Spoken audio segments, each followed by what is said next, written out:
I'm Dale Smith for Looney Politics, and we are seeing an incident in Quebec where new members of the legislature have decided they don't want to swear an oath to the king under some fairly false pretenses. However, it is raising constitutional concerns.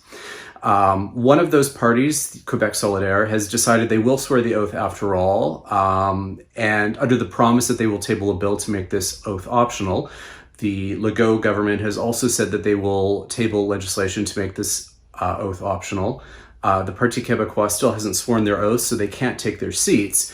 But no province can actually make this optional because it's part of the 1867 Constitution. It would require a constitutional amendment with at least 6 provinces signing on, if not 10, if we determine that it affects the office of the king. So this is something that is going to be a problem for them going forward. The sticking point here, however, is that Quebec already tried to make a unilateral change to that constitution with their Law 96, which stated that Quebec is a francophone nation. And that didn't get very much pushback from the federal government. And the fear is that this could embolden them to do this again with the oath, and citing precedent that nobody objected to them doing it the first time.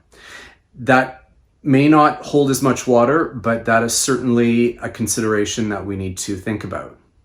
There are instances in other provinces where members of their own legislature have raised questions or concerns about the oath. There's one NDP MPP in Ontario in particular, who's First Nations, who did swear the oath but did raise concerns and opted not to re-swear it ceremonially when Charles acceded to the throne.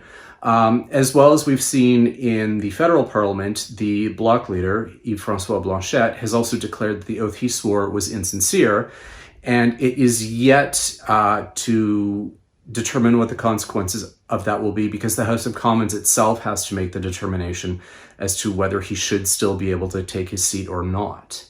So there are questions circulating, but these are constitutional issues, and they will require a constitutional response if it is something we determine that it's something important to deal with, although the federal government is basically saying there are too many other things going on. This is not something we should be focused on.